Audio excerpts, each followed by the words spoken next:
Bem-vindos ao primeiro round da nossa saga aí de rounds, né? Eu me chamo Thiago. Eu me chamo Amon. E o nosso round de hoje vai ter como tema principal, né, a nossa trajetória antes da medicina. E ele está acontecendo justamente porque... Nem tudo está nos livros. Então a gente precisa conversar também, lembrem disso. Então, Amon, acho que assim, a gente vai ficar um pouco meio de monólogo, né? Eu vou contar um pouquinho da minha história, o Amon vai contar um pouquinho da história dele também. E aí a gente vai interagindo, né? Ele vai fazendo observações da minha. A gente descobriu logo agora, antes de gravar esse episódio, que eu não tenho a mínima ideia, não conheço a história dele do porquê ele escolheu a medicina. Tampouco ele sabe da minha história, né? Exato. A gente falou do episódio 0 que, não, a gente é amigo, a gente conversa todo dia. Realmente, de fato, a gente conversa todo dia. Mas acho que esse papo, né, Nunca mais rolou. de por que essa conversa de bar, assim, Nunca a gente rolou tá tomando água aqui, É. mas nunca rolou. Então, tô animado aí pra saber. Também tô animado pra saber da sua história. E aí, Então vamos lá, eu acho que eu posso começar então. Eu vou começar a falar. A minha trajetória na medicina começou no ensino médio.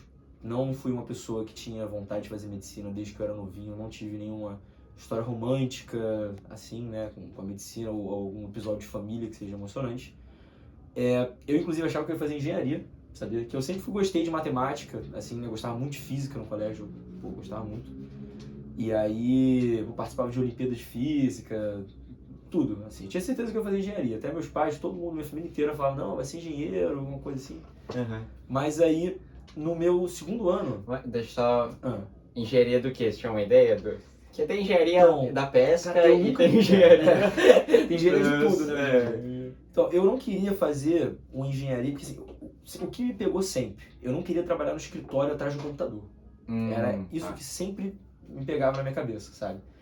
E aí, qualquer uma dessas áreas, assim, eu pensava que a maior parte do tempo eu ia ter que estar atrás do computador, no escritório, teclando e, enfim, fazendo o que fosse, né, atrás do computador.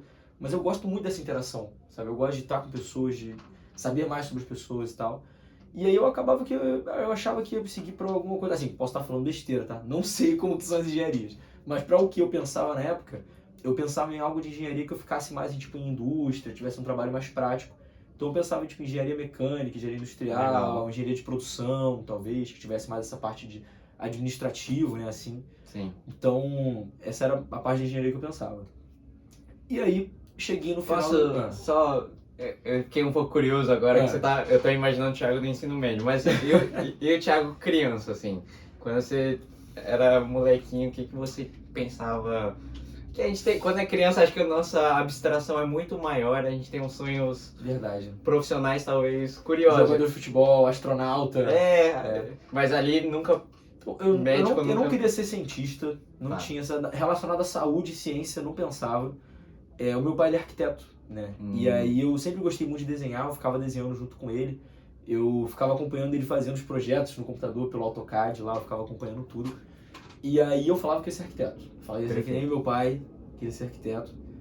E aí, assim, até que durou bastante tempo isso. Eu acho que até, sei lá, o 8º, 9º ano, antes de eu realmente começar a pensar em vestibular, assim, eu pensava em arquitetura. E aí, de fato, quando eu comecei a pensar sobre o que eu queria fazer, tal, conversei com meu pai também, conversei com meu tio, que é engenheiro. E aí, pensei, pô, acho que eu vou fazer engenharia.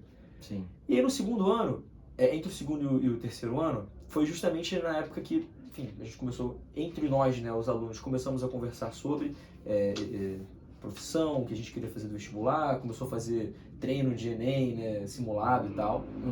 E aí começaram a vir alguns professores, assim, né, para o colégio, médicos, engenheiros, advogados, todo mundo, né, das mais diversas especialidades. Inclusive, a minha atual orientadora do MD-PhD foi a professora que... A Mônica. É mesmo? Ela deu aula lá no Santos, cara. Ela que falou sobre medicina, sobre a trajetória dela. Que coincidência. Hoje em dia, na época eu pensava que ia fazer... Eu tava dividido até. Eu cheguei numa época a ficar dividido. Ela sabe disso? Sabe.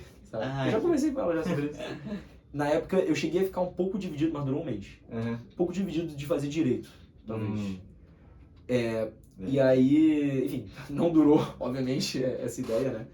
E aí, assim, na passagem do meu segundo pro terceiro ano, eu lembro de uma conversa que eu tive com a minha mãe, que eu pensava pra ela, pô mãe, eu gosto muito, né, de matemática, gosto de física, gosto dessas coisas assim, mas eu não me vejo... Acho que qualquer engenharia eu vou ter que ficar preso nessas coisas assim, mais de obra, de ficar fazendo cálculo e tal. Eu quero uma coisa mais prática e tal.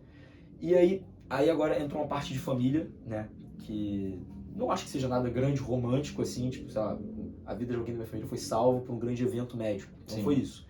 Mas o meu bisavô, ele, enfim, é uma figura importante até hoje na minha família, principalmente por tudo que ele significou, né? Meu bisavô, ele era médico e, assim, ele teve 8 filhos e filhas, né? A minha avó. E eu cresci ouvindo histórias dele. Entendi. Mas, por acaso, essas histórias nunca me despertaram vontade. Poxa, eu quero ser médico para ser que nem o meu bisavô. Eu não pensava. Uhum. Mas eu achava ele uma pessoa incrível, assim, sabe? As histórias... Pô, minha mãe sempre fala dele, minha avó sempre fala dele. Todo mundo da família, sempre que fala dele, se emociona, assim. São realmente muitas histórias legais, assim, sobre ele. E aí, agora, cortando um pouco. Incrivelmente, eu não entendo como, mas ele era urologista e ginecologista e obstetra. Ele cuidava de tudo. E médico de família. Tipo, ele fazia visita em casa, ele era clínico, né? E, assim, eu pensava que urologista e gineco também faria cirurgia, mas acho que naquela época não devia ter, foi mais de 50 anos atrás. Entendi. 80 anos atrás. Então era outra... não tinha nem residência, né? Acho que não, cara. Era uma coisa mais assim... hands-free, sabe? Sim. Vai tocando o que você gostar e você se especializou, assim, né? Caramba. Mas ele trabalhava muito com emergência, que eu atualmente gosto muito. E ele fazia atendimento em casa, né? Tipo, ele era médico da família. Então, Sim. Antigamente, por exemplo, eu tenho meu núcleo familiar... Aqui no Rio de Janeiro mesmo? Então, não. Ele era lá de Recife, de Pernambuco. Recife, tá. Pernambuco, Recife. E aí, minha família toda é família materna, toda de lá. E aí a minha avó veio pra cá, né? E minha mãe nasceu aqui, depois voltou pro Recife e aí cresceu aqui depois. Fez faculdade aqui e tal. Mas aí... Enfim, muitas histórias dele. E aí, curiosamente, cara, ele não fazia cirurgia, mas ele era obstetra. Então ele fazia parto. Sim.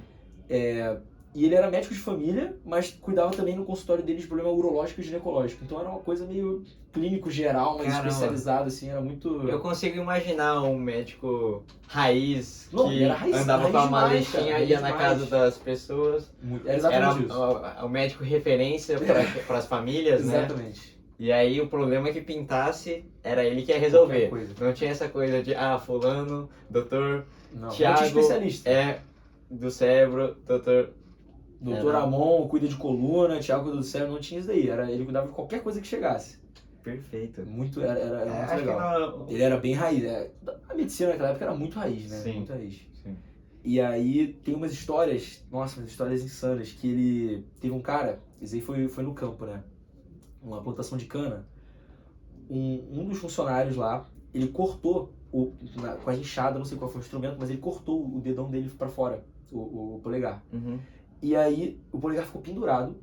E aí ele com, já aposentado, 70 e tantos anos, 80, assim, ele era diabético, então na época diabetes era muito sofrido, né? Porque só tinha insulina de porco e aí desenvolvia resistência, era muito ruim. E ele foi ficando cego. E aí, cara, ele trouxe o cara pra dentro de casa, esticou ele na cadeira, na mesa de jantar, colocou o dedo do cara de volta, suturou lá, o cara deve ter juntado o nervo, o vaso, o cara voltou a trabalhar, cara. Que legal, voltou a trabalhar no campo, assim, cara, eu acho que nem foi com fio de sutura específico, acho que foi sei lá, fio de costura de roupa, assim. Nossa. Muito raiz, muito raiz, muito raiz. Que história legal, que você sabe até hoje, então tem muitas histórias. Que marcou muita gente. E aí, enfim, voltando ao nosso tema principal, né, ele era uma pessoa muito especial. E aí eu pensei, cara, aí pela primeira vez eu questionei, cara, será que eu faria medicina? Será que eu ia gostar disso? Será que é uma rotina legal?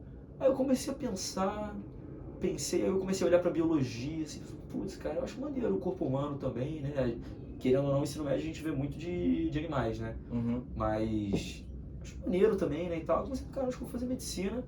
Aí a história foi vindo, foi tal, aí eu pensando. Quando eu comecei o terceiro ano, foi logo na entrada do terceiro ano. Aí eu falei, cara, eu acho que eu vou fazer medicina. Aí foi, todo mundo sabe, né, que tanto quem tá querendo fazer quanto quem já fez e tá fazendo, sabe que quando você decide medicina, sabe que não vai ser uma estratégia fácil. Agora tem que estudar muito. Tem que estudar muito, tá cada vez mais competitiva, né, a entrada, especialmente nas faculdades públicas. Então, assim, foi uma decisão difícil, mas que graças a Deus meus pais me apoiaram desde o início, sabe? Eu tive total suporte da minha família, que é muito importante, é um diferencial, né? Que muitas pessoas às vezes não têm. E até pode ser um dia um tópico de discussão nosso aqui, mas por sorte eu tive esse apoio da família, né? E aí foi isso. Aí, meu terceiro ano, assim, eu estudei, já focado em medicina. A gente dividiu o ano, a partir da metade do ano, a gente dividiu para os estudantes que tinham interesse em fazer medicina. Então, eu estudei específica, fiz um cursinho meio período nos dias de off, né, do ensino médio. E aí, enfim, não passei no meu terceiro ano. Mas assim, eu hoje em dia olhando, eu acho que eu não tinha maturidade, cara. Eu não estudei o suficiente, não era é isso mesmo, era maturidade, sabe? Não tinha cabeça ainda. E eu me formei com 17 anos. Muito novo. No colégio. E aí, eu acho que eu não tinha maturidade, eu percebi isso de fato quando eu entrei no cursinho. Eu me formei em 2018 no colégio, em 2019 eu fiz o pré-vestibular. E aí, enfim, no pré-vestibular eu fui otimamente recebido, foi muito bom. Um abraço, Adolfo, toda a equipe aí, galera, pô, eu gosto muito de vocês. Eles vão ver, eu vou mandar pra eles. É mesmo? Mas onde você fez? Eu não conheço. Eu fiz lá na Barra, eu fiz no ESAG. Ah, no ESAG. Lá da Barra. E aí, enfim, a equipe agora tem outro cursinho também. Sim. E aí... Não é uma propaganda exata. Mas a gente tem carinho pelos mestres, né? Nossos mestres. Com certeza. O Adolfo e todos os professores, cara. O Thiago também, professor de redação, me ajudou demais, cara. Demais. Todo mundo. E aí, enfim, nesse meu primeiro ano, cara, de cursinho, eu passei no meu primeiro ano de cursinho, né? Foi uma entrega, assim, cara, que eu... Cara, me afastei de tudo, sabe? Abri mão de tudo, cara. Foi muito difícil. Especialmente os primeiros meses. Porque eu, enfim, tinha meus amigos do colégio, né? A gente, se encontrava sempre. E aí, do nada, eu comecei a ficar enfurnado no lugar. Lá o cursinho era uma caixa. Uma caixa, a gente entrava, não tinha janela.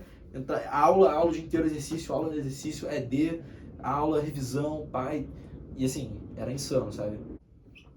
Então, eu tava, assim, completamente enfurnado lá no cursinho, sabe? Fazendo muito exercício. E, cara, eu, enfim, do nada, assim, um rompimento. Eu tava saindo com os meus amigos e parei de falar com todo mundo, sabe? Então foi muito difícil pra mim mentalmente o início, sabe? Eu sofri bastante. Mas, enfim, consegui, tive apoio, né, dos amigos, assim, foi um momento difícil, mas também não foi o pior dos mundos, não, sabe? Foi muito difícil, mas eu consegui fazer, estudei bem, sabe? E aí, a partir do meio do ano, eu realmente, eu sinto que foi quando eu acelerei, botei o pé no acelerador e comecei a estudar muito, né?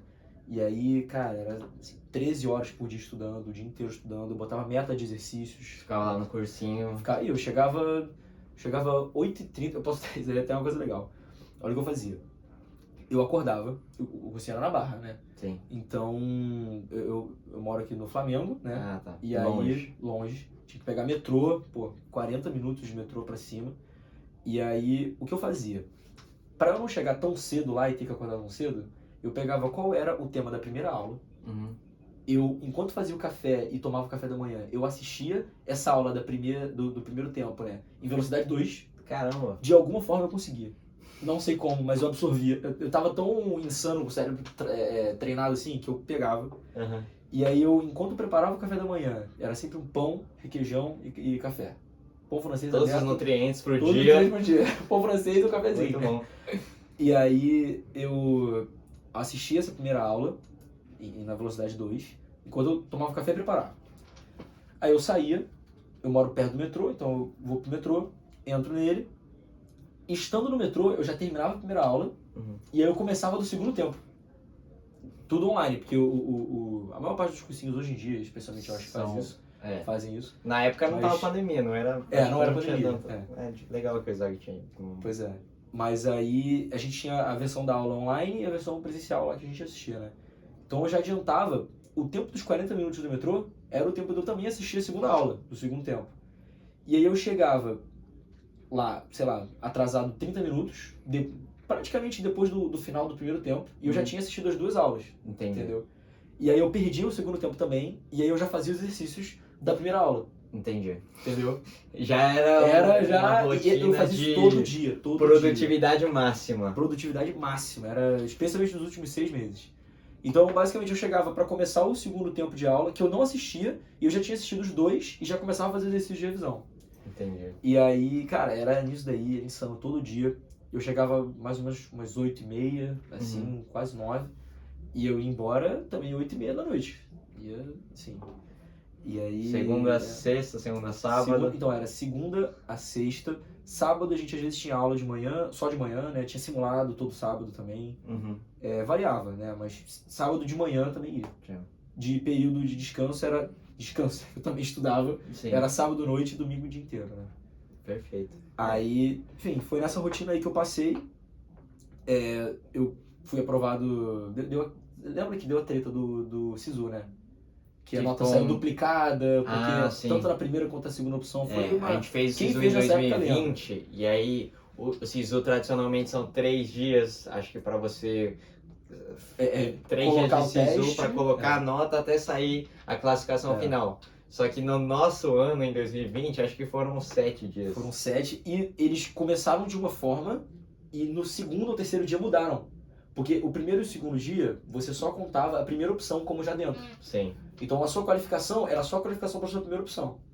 A partir do segundo dia, todo mundo desceu qualificações que, por exemplo, eu coloquei o FRJ de primeiro.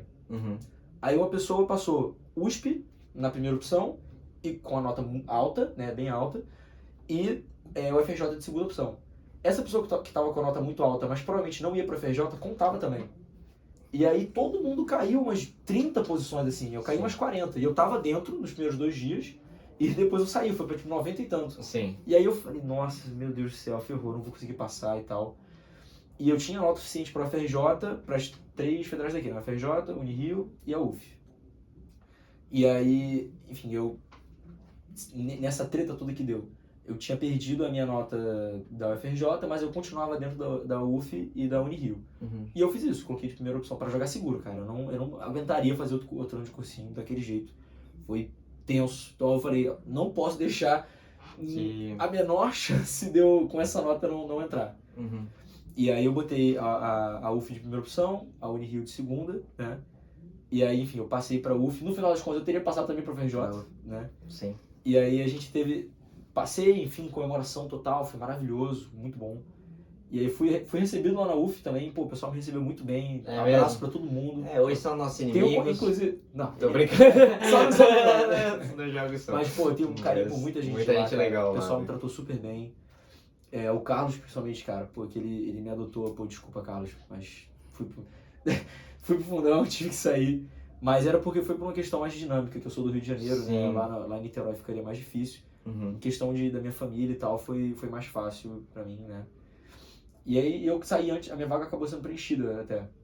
Consegui tirar antes, é importante. Quando você vai fazer a transferência, você consegue sair antes, pelo menos dava isso, né, pra fazer. Você consegue sair antes que a sua vaga se torne ociosa. Então a pessoa consegue ocupar a sua vaga e não vira uma vaga que uma pessoa poderia aproveitar. Então eu também prestei atenção nisso daí. E aí vim pro fundão, né, vim pra FRJ. E aí, o resto é história, né? Aí a gente se conheceu, aí é um pouco do que a gente conversou no Round Zero, né? Aí, pandemia, né? Aí, lembrando agora, acabei de lembrar, a gente fez 1 semana de acolhimento lá na UF. Cara, passou essa 1 semana, anunciada a quarentena. Aí, não, pô, vamos curtir e tal, vai ser só 1 semana. Eu trago vocês lá pra casa, a gente vai pra praia lá no Rio, tá tudo bem e tal. Cadê? Passaram 15 dias, 30 dias de pandemia. E aí, chegou a ter um pouquinho de online e tal, mas eu já sabia que eu ia pra FRJ para 2, e aí foi isso, cara. Aí a gente se conheceu, e aí chegamos até aqui. E assim, né, pegando um pouco do tema, sua percepção de quando você escolheu lá no ensino médio, eu quero fazer medicina, para agora que você tá no final, tá no último 1 ano e meio para se formar, sua vontade pela medicina, seu amor, assim, sua paixão, você acha que mudou? Com certeza a perspectiva mudou. Mas você acha que é mais do que você imaginava, é menos? O que a coisa real te incentiva? Como é que você se sente agora em comparação com o Thiago, naquele momento que falou, não, eu não quero engenharia, eu quero medicina? Eu acho que eu, na época, não fazia ideia do quanto que eu ia gostar. E eu dei muita sorte de ter escolhido, sabe? Enfim, hoje em dia, minha cabeça de hoje, né? Eu não me imagino fazendo nenhuma outra coisa, cara. não imagino fazendo engenharia e indústria, qualquer outra coisa, eu não consigo imaginar, cara. Eu me apaixonei total, assim, pela rotina, pelos pacientes, pela ajuda que você consegue proporcionar para as pessoas, tudo, sabe? E na época eu, por sorte, pensei, não, vou fazer medicina e passei, mas eu sou muito grato por isso, porque hoje em dia eu vejo que eu me surpreendi, sabe? Eu gosto ainda mais, entendeu? E aí, cara, e a minha cabeça mudou muito, né? Foi aquela questão da maturidade que a gente conversou, Sim. né? Eu no meu 3º ano eu não tinha tanta maturidade assim. No ano de cursinho, eu acho que dos anos da minha vida, assim, eu acho que do meu 6º período para o 9º período foi o período que eu acabei vendo mais coisas da medicina, e agora foi o tempo que eu mais amadureci. Mas antes disso, cara, em um ano de cursinho eu amadureci muito, cara. Mudei muito, aprendi muita coisa, tive que aprender e me entender melhor, entender como minha cabeça funcionava, como era para estudar, foram muitas descobertas, assim, sabe? E aí, enfim, eu acho que os 2 anos que eu mais evoluí, cara, assim, de maturidade, foi o ano de cursinho e o meu 6º e 7º período. Perfeito. Eu te perguntei isso, mas eu já meio que sabia a resposta, porque eu vejo da sua convivência, assim, né, pelos seus atos, que você adora isso.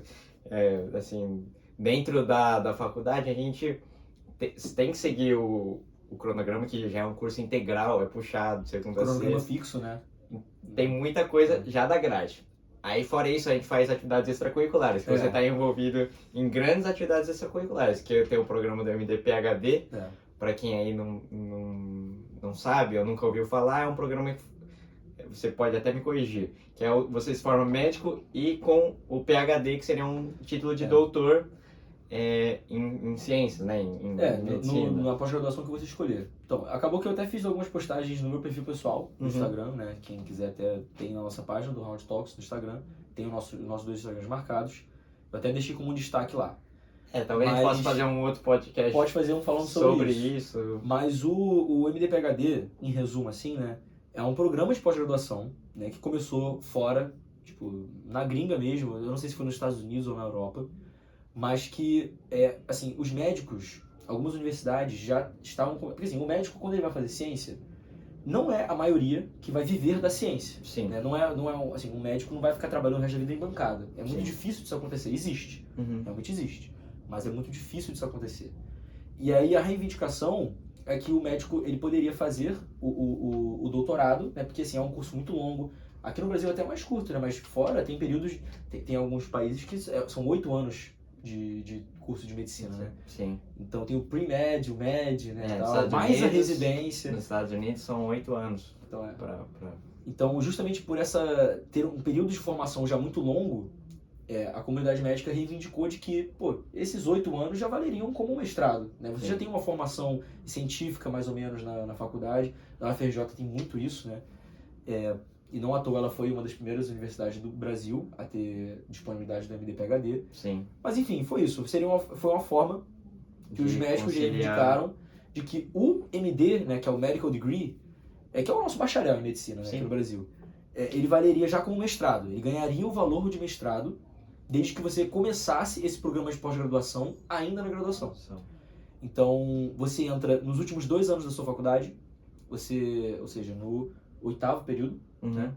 Você faz um processo de seleção, é mais flexível, mas enfim, você faz essa seleção, você mostra a sua pesquisa, você já deveria ter uma pesquisa antes, né?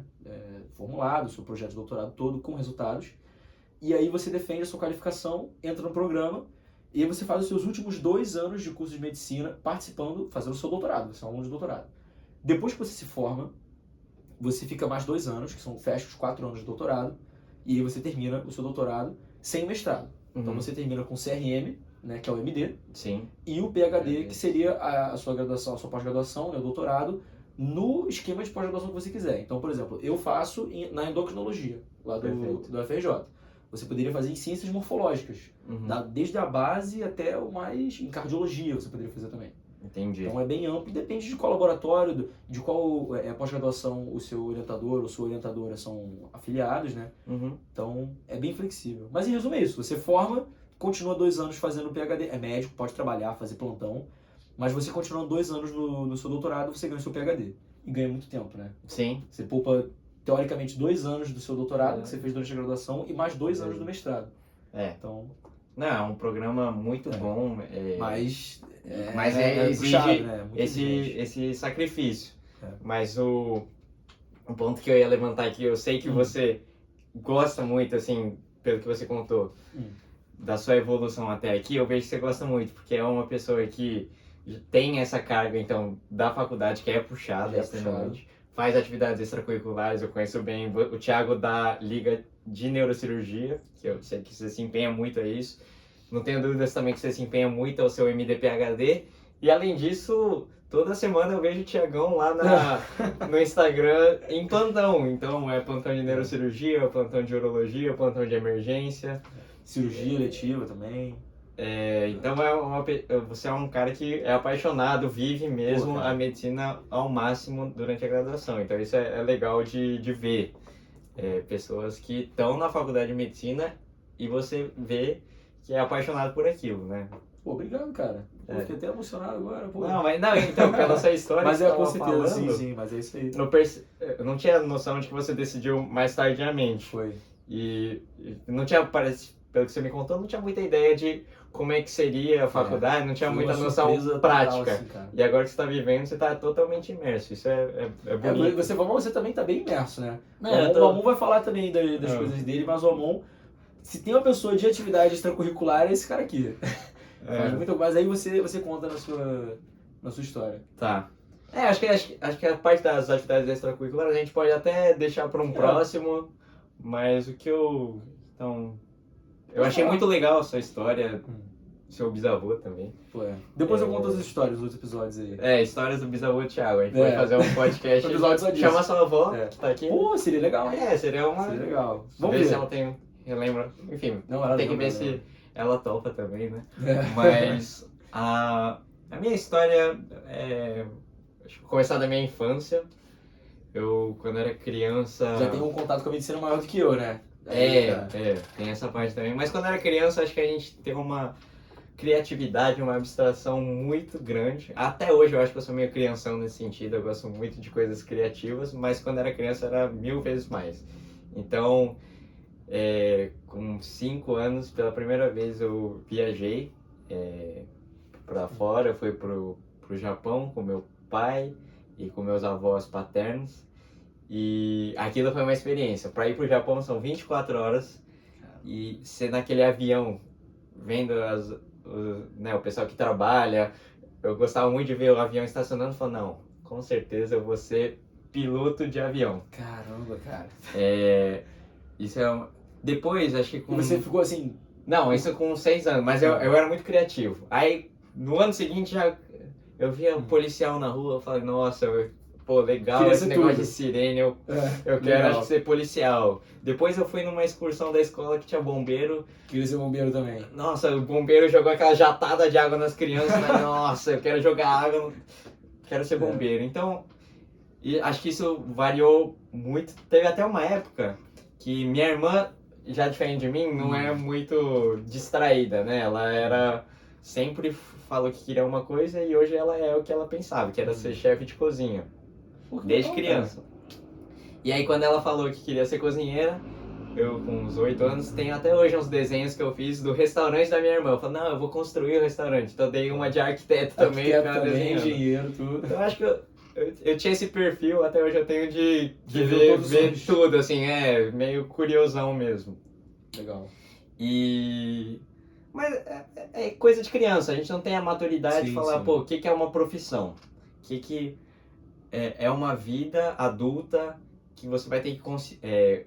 a sua vida, mais da metade do tempo vai ser se dedicando àquilo. Então, isso acho que a gente começa a ter essa noção mesmo, mais pro ensino médio e nem é tanto assim, né? Nem tanto, mas começa a pincelar... troca de curso, pô. Então... esses pensamentos.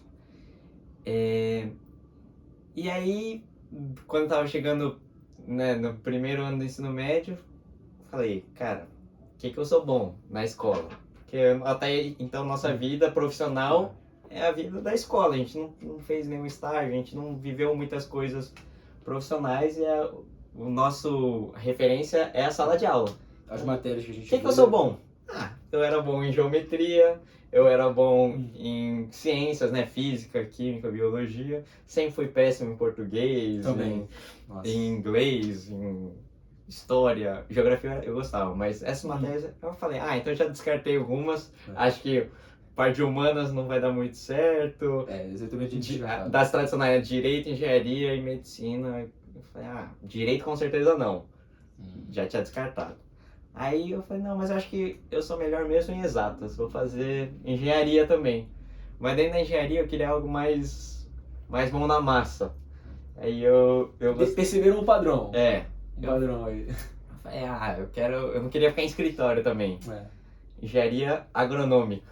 Eu pensei em fazer engenharia agronômica no primeiro ano do ensino médio. Mas tem alguma explicação do porquê o agro, tipo... Tem, eu sempre... A minha família paterna é do interior de São Paulo. E nas minhas férias eu vivia indo pra lá, no sítio, que fica em Promissão, lá no interior de São Paulo. E na minha infância inteira eu fui escoteiro. E aí eu gostava de acampamento, eu gostava da natureza. Eu até hoje gosto muito. Eu queria acampar mais, queria fazer as coisas, mas infelizmente o tempo não permite muito. E aí eu falei, cara, eu quero ter contato com a natureza, eu não quero viver em cidade grande. Eu sou de São Paulo, capital, quero sair daqui. Quando eu estiver na faculdade, quero viver minha vida fora. E aí acho que, né, naquela cabeça cartesiana foi... Isso era em qual ano do ensino médio? Primeiro ano, tá. Eu quero uma coisa de exatas e uma coisa da natureza, engenharia agronômica. E eu tinha um primo, Toshi, que ele fazia engenharia na Exalc, que é a escola de engenharia agronômica lá da USP, que fica em Piracicaba. E o campus lá, Thiagão, é fenomenal. É uma fazendona, assim. Caramba, tem criação de porco, tem plantação de tomate, tem tomate transgênico. Cara, eu fui visitar lá, me apaixonei, assim. Ele, na época, tava fazendo mestrado, acho que de semente de tomate. Eu vi aquilo e falei, porra, legal. Essa vida é muito legal. Ele morava numa república lá, eu via que ele tinha uma liberdade absurda que eu falei, é isso que eu quero. Mas... isso durou até o meu primeiro ano. Eu entrei num colégio, Colégio Bandeirantes, que é lá em São Paulo, que é um dos colégios mais tradicionais, assim, e até então eu estudava num outro colégio, japonês, mas esse Bandeirantes era muito competitivo no sentido de nota, e eu não era um cara que estudava tanto assim, não. E eu percebi que eu não era tão bom quanto eu pensava em exatas, em ciências, quanto eu achava que era. E aí, falei, ainda gosto de engenharia, ainda gosto de ciências, mas eu não sou tão bom, não sei se eu sou um expoente, sou o novo Isaac Newton, sou o Descartes, não. Aí, falei, cara, será que eu tô escolhendo a profissão pelos motivos certos? O que eu gosto? Você pensou isso desde já no segundo ano? Ou então, no final do primeiro ano, no Colégio Bandeirantes, a gente tinha uma matéria que era de várias coisas, assim, mas no final do ano era mais qual que é a profissão que você... Como escolher uma profissão? Tinha uma matéria que era dedicada a isso. E isso fazia a gente refletir. Era uma vez por semana. Pô, muito legal isso. Uma hora que você fala assim, a professora fala, e aí, Amon, o que você quer? Aí eu falo, eu quero engenharia. Por que eles tinham isso? Porque no segundo e terceiro ano do colegial, a gente ia para áreas específicas. Poderia ir para biológicas, para exatas ou para humanas. Porque aí o segundo e terceiro ano, a gente ia ter aulas mais focadas... Focadas porque você queria. Ou em biológicas, ou em exatas, ou em humanas. Isso é porque lá no vestibular de São Paulo, na FUVEST, para USP, quando você escolhe uma área, por exemplo, você quer medicina, a parte de biológicas vai pesar mais. A segunda fase do vestibular vai ter biológicas. Então era nesse sentido que o colégio construiu esse currículo, para passar na USP. E aí eu fiquei em dúvida, né? Eu falei, cara, não acho que eu sou bom em exatas. Não vou para exatas. E biológicas era o curso meio termo, sabe? Não é nem humanas, nem exatas. É biológicas. Aí eu, beleza, vamos para biológicas. E nessa época a gente estava tendo aula de biologia sobre parasitas, né? Neomintos, plateumintos. E a gente começou a ter aula de das doenças também. Então, Estossomose. E aí tinha um professor de biologia, o Ricardo Haddad, que era um biólogo prático. Ele viajou o Brasil inteiro, foi para a área ribeirinha, na Amazônia, Caramba, conheceu a realidade do Brasil, e aí na aula de esquistossomose ele falava, pessoal, eu fui numa comunidade tal, a aula dele era uma história, e eu visitei uma família que tinha uma criança com um barrigão, que aí ele fazia as fezes dele no meio da sala, que a sala era de terra batida, ele fazia lá, aí a mãe só pegava com uma folha de bananeira, jogava fora, depois já passava o café pra mim, não higienizava direito as mãos. E eu falei, caramba, ele tá vivendo uma coisa, tipo, ele tá aplicando a ciência. O ciclo de transmissão era aquilo ali na prática. Mas ele tá vendo na prática o comportamento humano associado. Aquilo me fascinou de uma maneira que eu falei, pô... Muito legal. Biologia é muito legal, medicina é muito legal. Beleza, aí eu falei, cara, eu acho que eu gosto de biológicos, eu vou pra biológicos. Isso no segundo agora. Isso no finalzinho do primeiro ano. Indo pro segundo ano. Mas o primeiro ano que me deu o estalo de não é engenharia. E aí no segundo ano, meus pais perguntaram, e aí, amor, o que você vai fazer? Eu falei, acho que eu vou fazer medicina, hein? E aí eu vou voltar a fazer um gap temporal pra minha infância de novo. Meus pais são médicos. Meu pai e minha mãe são médicos. E isso tem muita influência na minha infância. Com certeza. Eu vi meu pai sempre trabalhando muito. Ele é cirurgião, então ele me levava para a escola, mas à noite não via muito ele. Minha mãe também, ela era médica, mas trabalhava na parte administrativa do hospital. Só que um fato curioso é que final de semana, quando eu estava com meus pais, né, que eu não estava na escola, eu estava com eles trabalhavam também. Mas muitas vezes eles não me deixavam em casa, eles me levavam pro hospital, sabe? Então... Você frequentava o hospital no meu pai ia fazer visita no hospital, aí ele me levava. Tinha um hospital lá que tinha um setor de pediatria. Muito legal isso, cara. E aí tinha uns brinquedos lá, aí meu pai me levava e falava, brinca aí. Aí eu ficava lá brincando, ele comprava um sorvete pra mim enquanto ele tava passando visita. E eu adorava o hospital, tipo... Muito legal. Quando eu ia pro hospital, eu falava, pô, legal que meus pais estão me levando no hospital. Minha mãe também, ficava na parte administrativa de um hospital periférico lá de São Paulo. Não, eram hospitais diferentes. Eles se conheceram por um amigo médico deles que se apresentou. Mas eles nunca trabalharam juntos nesse sentido. Minha mãe trabalhava num hospital periférico de São Paulo, no bairro de Sapopemba. E era um hospital vinculado à Universidade de São Paulo. E ela me levava lá também para trabalhar, de final de semana, quando era feriado, ela ia trabalhar e me levava. Muito legal, cara. E aí eu lembro dos funcionários lá, todos muito solícitos, assim, pegava... Lá tinha um morrinho de terra, eles pegavam um papelão para mim, descendo.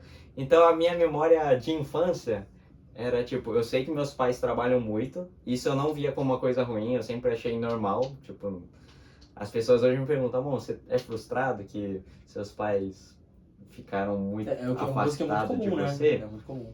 Eu falo, não, eu entendo como uma coisa que eu vejo valor nisso, sabe, de se dedicar, estavam trabalhando ali, e querendo ou não, o trabalho deles que me levou ao sustento de eu chegar onde eu estou, então eu não enxergo dessa forma, mas eu nunca vi o ambiente hospitalar como um negócio ruim, eu achava legal, mas assim, a experiência de criança, eu gostava do hospital, do meu ponto de vista de brincar no hospital. E deixa eu te fazer uma pergunta, cara, você, assim, eu não sabia que você frequentava o hospital ainda novinho, em nenhum momento passou na sua cabeça de você fazer medicina, desde antes do segundo ano?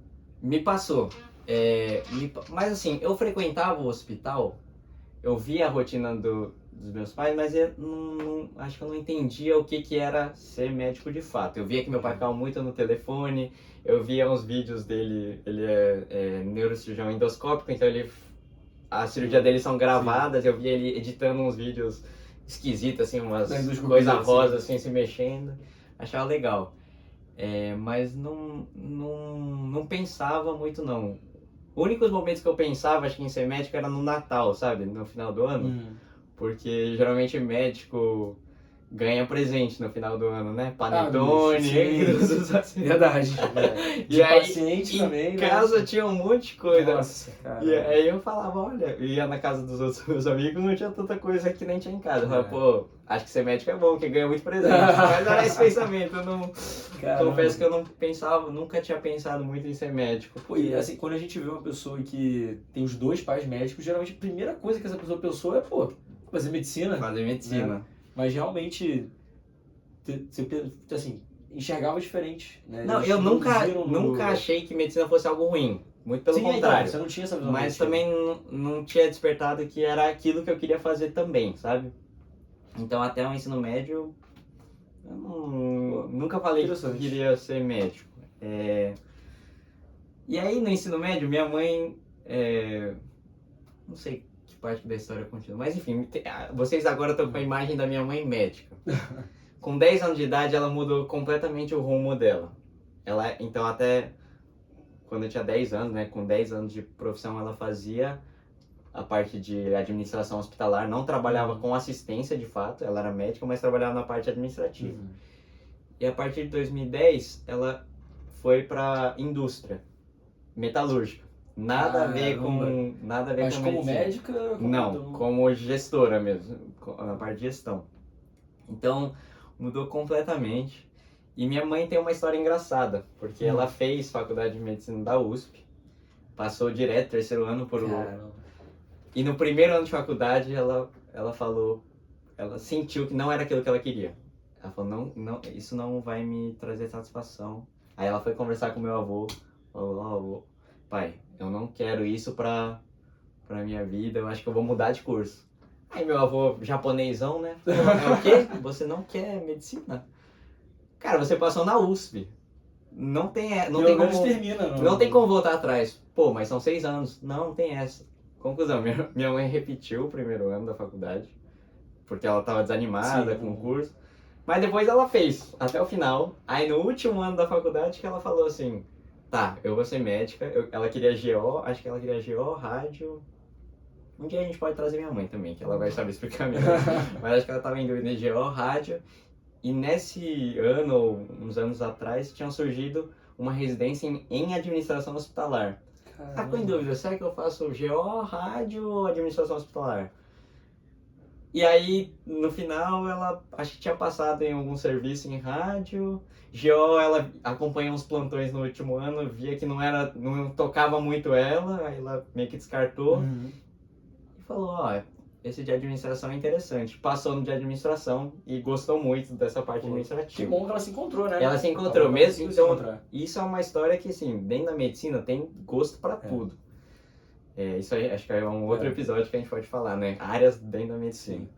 Mas minha mãe, acho que ficou feliz de seguir por essa... Nunca vi ela falando mal gestão até fora da medicina, né? Da administração dentro da área médica, então ela foi feliz nesse ramo. Depois saiu, tá na indústria, continua bem realizada com o trabalho dela. Só que isso impactou em mim, porque minha mãe, ela teve o seguinte pensamento. Beleza, agora eu tô no segundo ano de ensino médio, né? Tô fazendo várias idas e vindas na linha do tempo, pra ficar confuso, você me alerta. Tô acompanhando. Então, tô eu no segundo ano de ensino médio, cheguei em casa e falei, papai, mamãe, quero fazer medicina. Meu pai, porra, legal, né? Gostou, ele nunca me forçou, tanto é que eu nunca tive essa ideia. Não foi ele que falou, você vai fazer medicina, nem minha mãe. Minha mãe já falou assim, tem certeza que você quer medicina? Eu acho que você deveria pensar outras coisas, fazer talvez um curso técnico, ir explorando outras áreas, né? Se quer engenharia, vai acompanhar a rotina de um engenheiro. Não pode ser tão passional assim, não. Minha mãe deu esse discurso. Eu falei, pô, mãe, agora já tô querendo agora, pô. E ela me deu esse freio, mas eu acho que esse foi uma coisa que me levantou mais a consciência. Será que mesmo que eu quero ser médico? Porque em casa tem 2 exemplos de médico. Um que faz até hoje, apaixonado, e outro que no começo da faculdade já sentiu que não era pra ela, mas se encontrou eventualmente. Mas ficou com esse receio de que eu passasse pela mesma experiência que ela, porque ela, desde criança, minha mãe nasceu no Japão, O seu pai também nasceu Meu no pai Japão? também nasceu no Japão. E minha mãe fala uma história que quando ela tava no pré, né, com 5, 6 anos, ela escreveu numa cartinha em japonês pra escola, aquelas atividades de criança. O que você quer ser quando crescer? Ela escreveu, médica, com 5, 6 anos, lá no Japão. E ela veio pro Brasil, virou médica, e depois no primeiro ano da faculdade falou, não é esse que não é esse meu perfil. Mas enfim, ela ficou preocupada, eu entendo. Ela teve uma experiência diferente, ela é uma pessoa diferente de mim, e eu sou diferente do meu pai e minha mãe são diferentes. Então, claro que a experiência deles não... eles queriam me ajudar, mas o jeito da minha mãe me ajudar foi, cara, não seja tão apaixonado assim, não seja tão iludido, pesquise outras opções, porque é uma decisão importante, que é uma coisa que você vai levar pro resto da sua vida. E até hoje ela fala isso. Então, pelo menos na minha opinião, né? É muito importante a gente ter pessoas que assim, eu tenho muito isso, né? Muitas vezes eu me apaixono por uma coisa e vou, nossa, eu quero muito aquilo, e eu começo a sair do chão. E é muito bom ter uma pessoa, minha mãe faz muito isso também comigo, de trazer de volta pro chão, ó, peraí. Não quer dizer que aquilo ali não é o certo. Sim. Só repensa e pensa com cuidado pra ver se aquilo ali realmente você quer. Então, assim, eu imagino, né, que o que você vai falar é que a sua mãe te trouxe de volta pro chão e aí quando você reavaliou, você percebeu que você realmente queria medicina. Exato. Te ajudou a confirmar, né? Exato. É muito importante isso, cara. Muito importante. Eu ponderei, eu falei, cara, será que não tem outras opções? Aí eu comecei a pensar, né, tipo, tá, vamos ver. Medicina é meu principal sonho, mas vamos ver outras coisas. Aí nisso voltou uma memória da infância, assim, piloto de avião. Eu voltei ao negócio do avião, Não, bombeiro não cheguei a voltar, mas de avião voltou, assim, avião. Aí eu pesquisei até como é que era pra ser piloto de avião, pela Força Aérea. Pesquisei um pouco, mas falei, não, acho que é mais medicina mesmo do que piloto de avião. Acho que isso me traria um propósito e uma realização maior de estar com os outros. Então, só para deixar mais objetivo, o que me fez falar assim, eu quero medicina foi uma grande influência desse meu professor, Ricardo Dádio, que mostrou uma parte humana aplicada à ciência, que eu falei, pô, isso na medicina tem. E a gente hoje em dia, com certeza, você concorda comigo que, pô, é ultra importante a gente entender, porque a gente só vai conseguir entender a fisiopatologia da doença, o paciente, sabendo o que está acontecendo, né?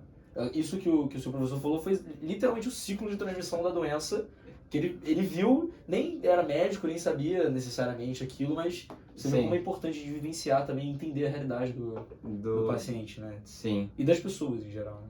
E outra coisa era o feedback que os pacientes tinham com meu pai. Eu nunca tinha visto meu pai atendendo, mas eu via muito ele conversando no telefone, as pessoas quando encontravam com ele na rua, falavam, nossa, seu pai é muito bom, pô, muito obrigado por ter operado há 10 anos atrás. Aí meu pai às vezes falou sem graça, assim, nossa, legal que ele me agradeceu, mas nem lembro. Então, assim, o médico interfere na vida da pessoa que ela vai lembrar por 10 anos. Mas muito mais até. Então eu falei, cara, eu quero fazer isso, sabe? Eu quero que minha profissão seja de ajudar os outros, tocar e eu me sentir útil, realizado. Sim. Então, nesse sentido, eu vi a medicina... Depois disso, eu acho que não pensei em outras coisas, não. Lógico, pra não falar que não pensei, não ficar uma história muito romântica, eu pensei sim. No terceiro ano do ensino médio, tem aquelas coisas de você tá fazendo simulado, não atinge a posição que você queria. Né? Você fala, realmente, será que eu sou capaz disso? Então, essa questão mental me pegou algumas vezes. Falar, eu acho que eu não sou eu tenho certeza que todo mundo bom o suficiente para isso. E no cursinho também, eu fiz 2 anos de cursinho, tá? E nessa reunião de cursinho tinha encontro com um estudante de medicina. Eu falo, cara, esse cara é muito diferenciado. Eu não sei se eu sou igual a ele, não. Será que eu consigo? Eu via assim, um patamar muito abaixo e o cara que tinha passado na faculdade de medicina muito acima. E falava, não sei se é pra mim, sabe? Eu tô dando o meu máximo aqui, mas talvez não seja pra mim. Mas é isso, você tem que... É uma batalha diária, então... isso que você falou de cursinho estar amadurecido, nossa, eu amadureci muito no cursinho. e ter abdicado 2 anos de tudo para estudar e depois conseguir realizar um dos sonhos, né, que é entrar na faculdade, foi ótimo. E agora estou aqui, conheci você, estou no Rio de Janeiro também, que era outro sonho que... E aí uma pergunta minha, você queria, assim, de destinos, né? Eu sempre quis o FRJ, não era uma coisa muito romântica também não, mas eu queria o FRJ porque meus pais fizeram faculdade no FRJ, é próximo... Ah, é? Legal. É próximo daqui de casa, no Rio de Janeiro, pô, FRJ, muito nome, né, e tal. Então, assim, eu tinha como destino mais ou menos o FRJ, mas você, lá de São Paulo, de onde que veio o FRJ na sua vida, como é que surgiu, tipo... Aí eu acho que eu vou ter que expor um pouco da minha rebeldia também, na adolescência. Ah, entendi. Mas, cara, meus pais são japoneses, né? Muito certinhos e na época do primeiro ano que eu tava decidindo esse negócio de profissão, eu contei a parte bonita, né? Que eu tava pensando o que eu queria fazer, mas eu era um cara meio revoltado, assim. Não diria não. Revoltado... internamente eu era revoltado, assim. Entendi. Eu fazia aulas de japonês e a aula era muito rigorosa, assim, o professor muito rigoroso, meus pais eram muito rigorosos e eu levando aquilo, sabe, não da maneira mais responsável possível e isso me trazia um peso e aí eu acabava tendo um monte de conflitos com meus pais. Meus pais queriam que eu, tipo, estudasse mais, me dedicasse mais e eu, cara, não sei, não vejo muito sentido nisso e a gente teve embate. Eu lembro que um dia a gente sentou, meu pai falou assim, cara, você não tá escutando nada que eu tô falando, o que tá acontecendo? Eu falei, é que eu não concordo com a visão que vocês pensam. Enfim, a gente entrou no embate lá em casa, aí ele me falou o seguinte, falou, se você quer liberdade, você vai ter, sabe quando? Quando você passar no vestibular, você passar numa faculdade pública fora de São Paulo. Ele me falou isso no primeiro ano, assim, do ensino médio, aí eu guardei aquela informação. Guardadinho lá atrás. Depois, eu acho que foi o único ano que eu me desentendi mais com meus pais. Foi no primeiro. Hoje eu tenho uma relação super boa com eles são meus melhores amigos, a gente conversa sempre, eles me dão conselho de tudo. Com certeza. Mas nessa época, eu acho que dava trabalho pra eles e a gente não se entendia muito. Porque faz parte da adolescência também, né? Você, na adolescência, especialmente no primeiro ano, nono ano, primeiro ano, é o ano que a gente tá se descobrindo como pessoa e socialmente, né? Sim. Então não tem... falando um pouco de psicologia e adolescência é complicado. Mas a adolescência é complicado, cara. E a gente se entendendo... A gente não sabe quem a gente é, a gente não sabe o que a gente quer. Aí um monte de gente botando expectativa, falando que quer que a gente faça XY, seja professor, seja pai, irmão. Sim. Mas sempre vai ter essa revoltinha, cara. Vai ter. Sabe?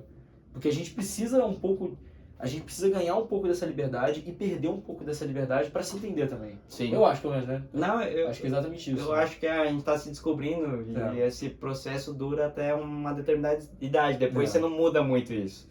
E é importante você ter esses questionamentos. Mas foi uma coisa que meu pai falou assim, na revolta dele também, ele falou assim, se você quiser viver a sua vida que você tá querendo, você... estuda muito, passa num... Ele nem lembra que falou isso. Outro dia eu falei isso com ele, não lembrava que tinha me falado isso. Mas isso me marcou também. Aí eu, tá bom, vou fazer isso. E aí no segundo ano que eu queria medicina, eu comecei a pesquisar assim, medicina, melhores cursos. Aí tinha aqueles rankings da Folha. Aí eu vi assim, né, o primeiro era, acho que era USP. Acho que é USP, o FMG, Unicamp. O FMG, acho que o Unifesp também tá, Unicamp. Aí, meio que, na minha cabeça, eu falava, USP, muito bom, mas é em São Paulo, pula. Caramba, cara, eu não sabia. Não, isso no ensino médio ainda. Lógico que depois eu voltei atrás, na época do vestibular eu queria passar em São Paulo. Mas no ensino médio eu falei, onde que eu faria? E a UFRJ me chamava a atenção, eu falei, Rio de Janeiro eu acho que é legal, é uma cidade de praia... tem, bom, né? Tem seus problemas, mas Rio de Janeiro é muito bom. Mas eu via com encanto, assim, a cidade do Rio e no segundo ano do ensino médio eu lembro de ter falado, eu fiz intercâmbio pro Japão. Acho que você comentou comigo isso aí uma vez já. No segundo ano do ensino médio. E aí eu lembro de estar falando isso com um japonês que me recebeu lá no ensino médio. Falou, e aí, amor, o que você quer pra vida? O que você quer pra Você faculdade? já pensava nessa época Aí eu falei, medicina, não, eu quero né? fazer medicina. Aí ele falou, onde que é bom lá a medicina no Brasil? Eu falei, tem muitas faculdades públicas lá. E aí, em vários estados tem faculdades boas. No Rio de Janeiro tem uma muito boa, que é a UFRJ. Eu lembro de ter falado isso no intercâmbio. Falei, a faculdade de medicina da UFRJ é muito boa. Eu falei essa frase no Japão com 16 anos. Então eu acho que era uma coisa que eu queria muito também, tá aqui. Mas aí, quando você fez o vestibular, você passou? Eu passei. Você não passou pra USP? Não passei para a USP. Em São Paulo, eu passei para a Faculdade de Medicina do ABC, que é uma faculdade muito boa lá em São Paulo. E fui bem no Enem. Então, no SISU.1 eu tinha colocado lá para a Federal do Rio Grande do Norte, em Natal. UFRN, né? Porque eu falei, cara, eu quero ter uma nota para passar. E eu tava pensando em ir para Natal. Só que era muito longe de casa, ia ficar difícil, né? Com certeza. Passagem, cara. São Paulo, Natal. E aí no SISU.2 que eu vi que eu teria nota para passar no Rio de Janeiro, eu falei, não tem dúvida, eu vou mudar pro Rio. E aí Mas você chegou a fazer... mas era pandemia, né? Então, não teve aula, só que eu fiz um ano de faculdade lá no ABC, lá em São Paulo. E aí em casa também foi outro grande debate, mas claro que eu já estava mais maduro, não foi nada de levantar ânimos. A voz nem nada, mas meus pais falaram, por que você não fica aqui em São Paulo? Você tá numa boa faculdade, é uma faculdade particular, mas assim, pelo que a gente tá vendo Parece um bom ensino, né? É bom e a gente acho que consegue pagar, né? Porque tem essa parte também de, super muito, faculdade de medicina é muito cara, e eles falaram, agora na nossa situação atual não é um problema, tipo, óbvio, é puxado, mas não é um problemaço. Então, repense bem, porque se você ficar em São Paulo, você vai ter uma rede de contato maior para trabalhar, para residência, para vida profissional. Eles me falaram tudo isso e eu levei em consideração, mas eu falei, cara, acho que eu vou ter uma outra experiência numa faculdade pública, em outro lugar, fora de casa, vai ser um desafio pessoal para mim também, ter que me virar, Precisa, né? Acaba precisando dessa evolução para poder... Então, aí meus pais estavam mais contra eu vir ao Rio e eu estava mais favorável para cá, mas eles me entenderam, me respeitaram, me apoiaram depois de entender. Então eu agradeço muito meus pais e hoje eu não me arrependo nem um pouco de ter... Agora eu quero voltar também para fazer residência, né? Você quer fazer lá então? Eu quero fazer em São Paulo, mas não me arrependo nem um pouco de ter estar fazendo a graduação aqui. Acho que sou muito feliz, realizado e tô tendo experiências ótimas aqui. Claro que lá no ABC eu teria também, mas aqui... Pode falar que é melhor, pode falar. Não vou falar porque tem muita gente que com certeza. Que eu gosto que tá lá, mas... Sim. É mais ou menos essa a minha história. E aí só pra falar daquele ponto de, né, que nem você falou, que eu achava, quando eu decidi fazer medicina, para esse ponto que a gente tá agora, que é no internato, vivendo a prática todo dia, eu acho que cada dia mais eu tô gostando, sabe? Você se surpreendeu, assim, com o que você achava, ou você realmente... Não, me surpreendi. Várias coisas... Lógico que eu acho que talvez eu tinha uma ideia um pouco maior do que era a medicina por ter pais médicos, de ter parentes médicos. Mas você viver aquela coisa com seus próprios olhos é diferente. Aquilo te surpreende todos os dias. Você sabe que é uma profissão, só dando exemplo, você sabe que é uma profissão que lidar com a morte é um conceito teórico. Aí ano passado, quando eu comecei a fazer estágio em CTI, num hospital público, com muitos pacientes graves, você realmente entende, cara, a vida tem um fim, tipo, a gente enxerga a parte biomédica, mas tem a parte da família. E como lidar com aquilo é difícil, não é, tipo, o médico tem que ter muitos conhecimentos em várias áreas, não só a medicina que está nos livros. Também faz parte do contato com a pessoa, né? Sabe falar. Sim. Eu até acho que a gente poderia ter mais disso nas nossas aulas, né? Acho que é uma coisa muito importante que hoje em dia é muito raro, né? Assim, eu acho que antigamente também, mas tipo, eu acho que muitas vezes o médico, por estar muitos anos trabalhando, vê muitos problemas, né? Muita desgraça, muita coisa ruim. E aí acaba sensibilizando. Porque precisa de sensibilizar também. Sim. O ponto que eu acho importante é a gente achar o equilíbrio. Porque você tem que ser insensível, né? Assim, a ponto de você não prejudicar a sua conduta para com o paciente. Uhum. Né? Ou seja, você não pode, se emocionar, eu amo agora que esse paciente, uma vozinha fofa, nossa, adoro. Você não pode prejudicar. Por exemplo, você está numa cirurgia, está numa neurocirurgia. Tá, sei lá, vai clipar um aneurisma. E aí dá algum problema, você sem querer fura o aneurisma começa a sangrar. Você tem que ter a capacidade mental para você poder, tudo bem, vamos clipar aqui, vamos ajeitar, tomar, ou até mesmo, sei lá, de qualquer intercorrência que tem em uma cirurgia, você tem que ter a capacidade de estabilidade, né, para poder lidar. Da mesma forma um clínico. Sim. E assim vai. Então, mas ao mesmo tempo você não pode ser insensível o suficiente para você não entender o que está passando na cabeça da pessoa, você não entender o que está passando na cabeça da família dessa pessoa. Sim. Até porque te ajuda, cara. Assim, eu sempre me esforço muito, né, para poder ter esse pensamento. E, cara, é um paciente, quando o paciente entende o que você está falando com você, por exemplo, uma consulta de 40 minutos. Se você tá, não é a maior realidade, né, mas se você tá, desses 40 minutos, você sacrifica 10 minutos para explicar tudo pro paciente, para o paciente entender e criar uma relação com ele, os outros 30 podem virar até 20. Sim. Vai facilitar. Ele vai aceitar mais o que você fala, vai entender mais a sua conduta, vai não, é verdade, doutor, e tal, vai passar mais informações para você. Sim. Então, assim, esse lado totalmente essencial. E aí outra coisa que eu pensei também quando você estava falando das faculdades, né, lá do ABC e daqui do FRJ, cara, uma coisa que, assim, aí você me diz a sua opinião, né, mas que eu percebo hoje em dia é que, enfim, tem tantas faculdades, né, tantos alunos, tantos hospitais, que hoje em dia eu sinto, né, pelo menos que importa muito menos a universidade que você está hoje em dia do que, por exemplo, 50 anos atrás. Uhum. Porque o acesso à informação, hoje em dia, todo mundo tem, ChatGPT, Google, internet. Antigamente, há 60 anos atrás, o que a gente tinha era o quê? Eram os professores, Sim. que eram as universidades, que tinham os professores bons, e os livros, que eram as universidades que tinham as bibliotecas, para quem não tinha dinheiro para poder comprar. Então, realmente, a universidade antigamente era muito importante, muito importante. Se você faz uma universidade boa, você vai estar com bons professores, os melhores que tem. Hoje em dia, quem não faz cursinho de pré-residência? Sim. Todo mundo tem aula com os professores. Por exemplo, nós da FRJ e de qualquer outra faculdade vamos ter aula, provavelmente, no cursinho de pré-residência de muitas outras universidades particulares. Sim. Entendeu? Que nem são da nossa faculdade. Então, hoje em dia, depende muito mais do aluno, do que ele quer, dele correr atrás, de estudar e fazer as coisas, do que de fato da faculdade. Sim. Né? Isso é importante.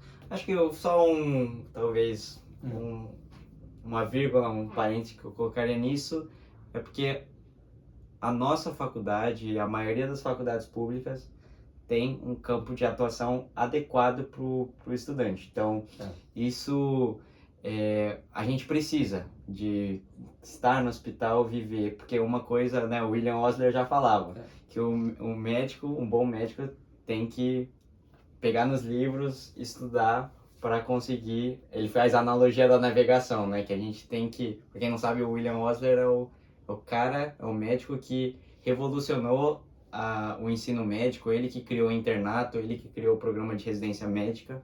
Educador médico. Né? É um educador médico. E ele falava, se você não saber navegar, como é que era a frase? Se você não souber como interpretar o mapa, né, eu acho. A ideia é que se você não conseguir entender o mapa você não consegue navegar.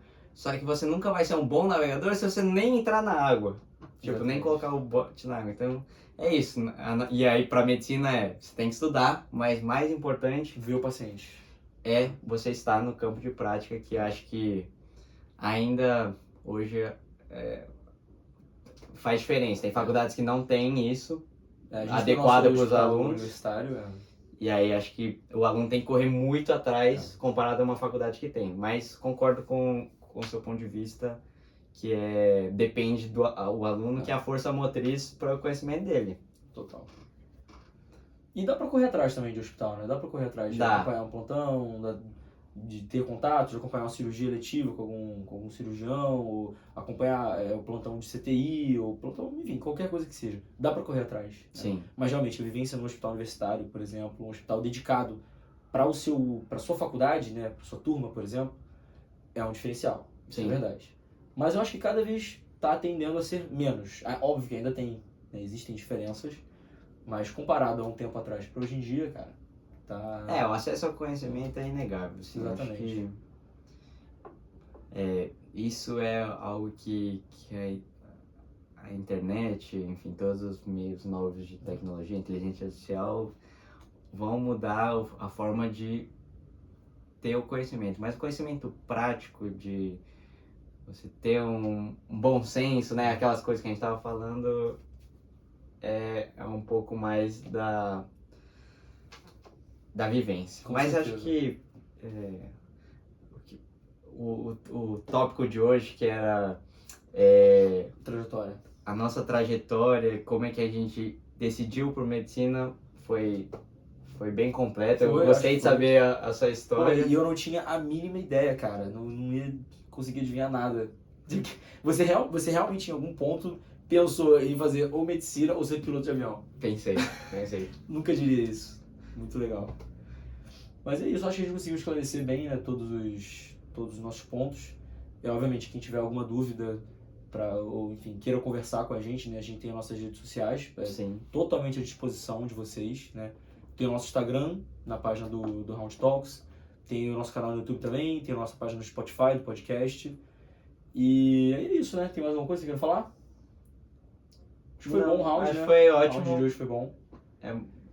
É sempre bom trocar uma ideia, conhecer coisas novas. E aí, a gente se vê nos próximos. Isso aí. E aí, finalizamos o nosso round, que aconteceu por quê? Nem tudo está nos livros. Valeu, galera. Até a próxima. Abraço.